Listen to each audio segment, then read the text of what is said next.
सबसे पहले आता है हमारा सेक्शन नंबर 22। ये सेक्शन है charging section of income from house property. देखिए सेक्शन क्या बोलता है, एक ऐसी प्रॉपर्टी जो कंप्राइज करती हो बिल्डिंग से या उसमें लैंड अपर्टेनेंट देटो हो और जिसका असेसी ऑनर हो, तो उस प्रॉपर्टी की जो एनुअल वैल्यू है वो टैक्सेबल हो जाएगी under the head income from house property. Section 22 ये बात करता है। नेक्स्ट हमने पढ़ा कि property should consist of any buildings और लैंड अपर्टेनेंट देटो, यानी जो प्रॉपर्टी है उसमें क्या होना चाहिए, बिल्डिंग जरूर होनी चाहिए, या अगर कोई बिल्डिंग नहीं है तो लैंड अपर्टेनेंट देटो होना चाहिए। इन केस दूसरे शब्दों में कहें तो इसका मतलब यह हुआ कि जो वैकेंट लैंड है वो टैक्सेबल नहीं हो सकता under the head income from house property. Vacant land जो टैक्सेबल होगा या तो होगा इनकम फ्रॉम अदर सोर्सेज में और या होगा profit and gains from business और प्रोफेशन, जैसे केस के फैक्ट्स होंगे उस पर डिपेंड करेगा।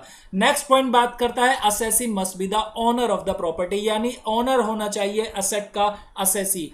तीसरी बात, अगर प्रॉपर्टी यूज हो रही है for the purpose of any business और profession carried on by him, तो लॉ इसमें बोलता है वो जो इनकम है, वो जो प्रॉफिट है वो टैक्सेबल नहीं होगा इनकम फ्रॉम हाउस प्रॉपर्टी, वो टैक्सेबल होगा अंडर द हेड पीजीबीपी। साथ ही लॉ बोल रहा है कि प्रॉपर्टी किसी भी पर्पस के लिए यूज हो सकती है बट बिजनेस और प्रोफेशन के लिए यूज नहीं होनी चाहिए। नेक्स्ट लॉ बात करता है कि अगर असेसी है, असेसी क्या करता है, असेसी एक ऐसे बिजनेस में एंगेज्ड है जिसमें लेटिंग आउट ऑफ प्रॉपर्टीज की जाती है, यानी प्रॉपर्टी उसको रेंट पर दिया जाता है, जो ये रेंटल इनकम है वो कहां टैक्सेबल होगी, फिर लॉ बोलता है ये टैक्सेबल होगी under the head PGBP. Next, property held as stock in trade, जहां पर असेसी ने प्रॉपर्टी को क्या दिखाया हुआ है, स्टॉक इन ट्रेड दिखाया हुआ है, तो उस केस में लॉ बोलता है हाउस प्रॉपर्टी की जो एनुअल वैल्यू होगी वो टैक्सेबल होगी under the head income from house property, भले ही असेसी ने उसे क्या दिखा रखा है, स्टॉक इन ट्रेड दिखाया हुआ है। चलिए नेक्स्ट अब बात करते हैं एनुअल वैल्यू की, कि एनुअल वैल्यू को कंप्यूट कैसे किया जाता है। तो यहां पर रोल आता है सेक्शन 23 सबसेक्शन 1 का, annual value of late out property. Annual value जो कैलकुलेट की जाती है बेटा हमेशा ग्रॉस एनुअल वैल्यू में से म्युनिसिपल टैक्सेस रिड्यूस करने के बाद जो वैल्यू आती है वो होती है एनुअल वैल्यू। और म्युनिसिपल टैक्सेस कौन से, जो एक्चुअली पेड किए हैं, किसने, ऑनर ने पेड किए हैं ड्यूरिंग द प्रीवियस ईयर। तो हमने सीखा था एनुअल वैल्यू को कैसे कंप्यूट किया जाता है, वहां पर हमने देखा था एक्सपेक्टेड रेंट और actual rent whichever is higher. Expected rent कैसे निकालते हैं, तो हमने वहां सीखा था जो फेयर रेंट होता है उसकी कंपैरिजन की जाती थी म्युनिसिपल वैल्यू से, उन दोनों में जो हायर होता था फिर उसे कंपेयर किया जाता था स्टैंडर्ड रेंट के साथ, विच एवर इज लोअर वो हो जाता था हमारा एक्सपेक्टेड रेंट। अब एक्सपेक्टेड रेंट जो है उसे कंपेयर करते थे हम एक्चुअल रेंट के साथ, लेकिन अगर एक्चुअल रेंट हमारा करता है एक्सीड एक्सपेक्टेड रेंट से, तो उस केस में एक्चुअल रेंट हो जाता है हमारा एक्सपेक्टेड रेंट, क्योंकि हमने पढ़ा था एक्चुअल रेंट और expected rent whichever is higher.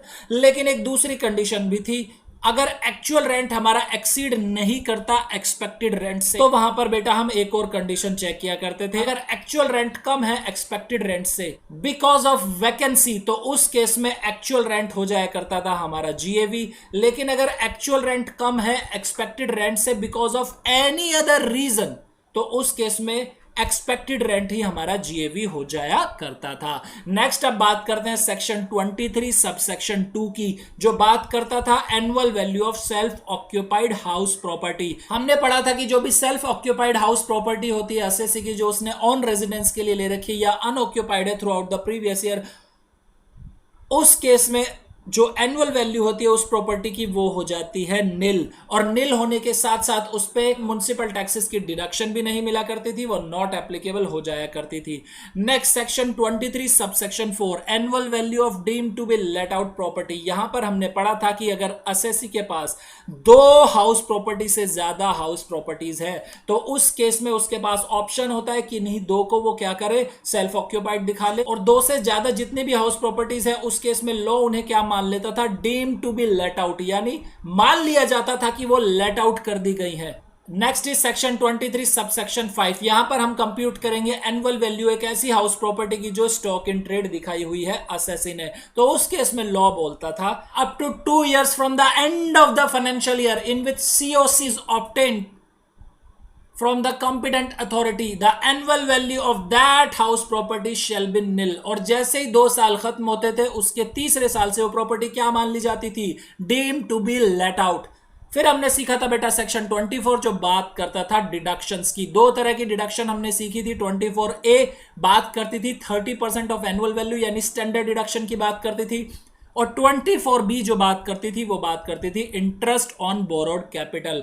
तो यहां पर देखे थे हमने बेटा दो तरह के इंटरेस्ट, एक होता था हमारा प्री कंस्ट्रक्शन इंटरेस्ट और पोस्ट कंस्ट्रक्शन इंटरेस्ट। तो बात करते हैं सबसे पहले प्री कंस्ट्रक्शन इंटरेस्ट की। तो सिंपल यहां पे लॉ ने बताया था कि प्री कंस्ट्रक्शन पीरियड कौन सा पीरियड होता है, वो पीरियड होता है उस प्रीवियस ईयर से पहले वाला, पिछले वाला पीरियड होता है जिस प्रीवियस ईयर में प्रॉपर्टी क्या की गई, एक्वायर्ड की गई या कंस्ट्रक्शन कंप्लीट कर ली गई।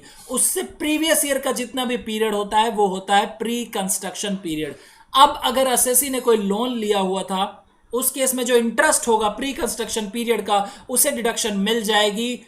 और मिलेगी कैसे, जितना भी इंटरेस्ट होगा उसे सम करके 5 से डिवाइड कर दिया जाएगा। यानी बेसिकली उस इंटरेस्ट को क्या करते हैं, बाइफरकेट कर देते हैं 5 सालों के पीरियड पर, हर साल 1/5 डिडक्शन मिल जाया करती है। दूसरी बात, interest on borrowed capital post construction period. तो लॉ इसमें सिंपल बोलता है पोस्ट कंस्ट्रक्शन पीरियड का इंटरेस्ट जितना भी होता है उसकी एक्चुअल डिडक्शन मिल जाती है एसएससी को। साथ ही हमें जो ध्यान देने वाला पॉइंट है वो है यहां पर deduction in respect of self occupied और अनऑक्यूपाइड हाउस प्रॉपर्टी, जहां पर एनुअल वैल्यू नील होती है। तो वहां पर हमने पढ़ा था कि जो मैक्सिमम डिडक्शन होती है इंटरेस्ट की वो हो जाती है बेटा ₹2 लाख। लेकिन दो कैटेगरी को हमने डिवाइड किया था, वहां पे बोला था हमने कि लोन बोरोड बिफोर 1499 और लोन बोरोड ऑन और आफ्टर 1499। तो लोन अगर बोरोड किया गया था 1499 से पहले तो उस केस में मैक्सिमम डिडक्शन मिला करती थी 30,000 whether the property has been acquired, constructed, repaired, renew, reconstructed etcetera. लेकिन जब बात करते हैं ऑन और आफ्टर 1499 की, तो हमने उसे भी डिवाइड किया था दो कैटेगरी में, जहां पर प्रॉपर्टी एक्वायर्ड की जा रही है या कंस्ट्रक्ट की जा रही है विद कैपिटल बोरोड, और वो जो कंस्ट्रक्शन है बेटा वो कंप्लीट हो रही है 5 सालों के अंदर अंदर from the end of the financial year in which the capital was borrowed. तो उस केस में जो हमें डिडक्शन मिलेगी वो मैक्सिमम डिडक्शन हमें मिल जाती थी ₹2 लाख की। ठीक है, लेकिन अगर बात करते हैं प्रॉपर्टी रिपेयर की जा रही है, रिन्यू की जा रही है, रिकंस्ट्रक्ट की जा रही है कैपिटल बोरो के साथ, तो उस केस में जो डिडक्शन मिलती थी वो मिलती थी 30,000 की। साथ ही हमने कंडीशन पढ़ी थी कि क्लोज आई के 2 लाख और क्लोज डबल आई के 30,000, इन दोनों को एग्रीगेट करके डिडक्शन 2 लाख की ही मिलेगी, 2,30,000 की डिडक्शन नहीं मिल सकती। ठीक है बेटा, ये हो गया हमारा सेक्शन 24 यहां पर खत्म। अब बात करते हैं सेक्शन 25 की, जो बात करता था इनएडमिसिबल डिडक्शन की। लो यहां पे बात करता था कि अगर एसएससी को इंटरेस्ट पे करना है आउटसाइड इंडिया, यानी उसने लोन या सम जो बोरो किया वो आउटसाइड इंडिया से बोरो किया, अब उस इंटरेस्ट की पेमेंट करनी है, तो लॉ बोलता था ये एक्सपेंस जो है इनएडमिसिबल हो जाएगा। अगर एसएससी क्या कर रहा है, इंटरेस्ट आउटसाइड इंडिया पे कर रहा है और उस पर टीडीएस डिडक्ट नहीं करता, प्लस इस पर्सन को ये इंटरेस्ट दिया जा रहा है उसका इंडिया में कोई एजेंट भी नहीं है, तो इस केस में ये जो इंटरेस्ट की अमाउंट है इसकी डिडक्शन नहीं मिलेगी। सेक्शन 25 ये बात करता था। नेक्स्ट वॉज सेक्शन 25A जो बात करता था अनरियलाइज रेंट और अरियर्स की रिकवरी के बारे में। तो लॉ बोलता था जिस ईयर में भी अनरियलाइज रेंट की रिकवरी हो रही है या रिसीट हो रही है उस ईयर में टैक्सेबल हो जाएगा। साथ ही 30% की जो है वो डिडक्शन भी मिल जाएगी, और टैक्सेबल तब भी होगा अगर एसएससी उस प्रॉपर्टी का ऑनर नहीं है उस प्रीवियस ईयर में, जिस प्रीवियस ईयर में ये रेंट या अरियर रिसीव हो रहे हैं उस प्रॉपर्टी से रिलेटेड।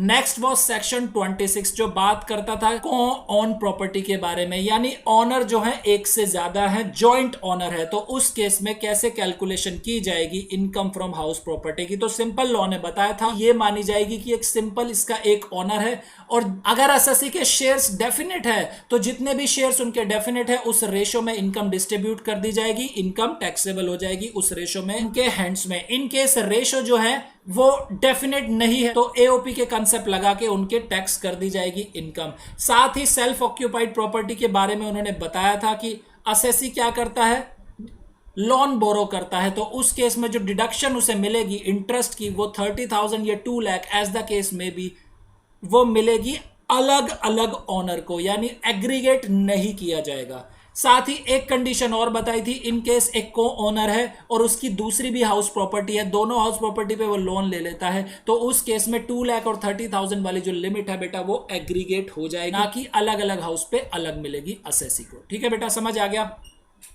इसके बाद हमने जो कंसेप्ट किया था बेटा वो था हमारा डीम्ड ऑनरशिप का कंसेप्ट। हालांकि कुछ पर्सन लीगल ऑनर नहीं है प्रॉपर्टी के, फिर भी उन्हें डीम्ड ऑनर मान लिया जाता है for the purpose of computation of income under the head income from house property.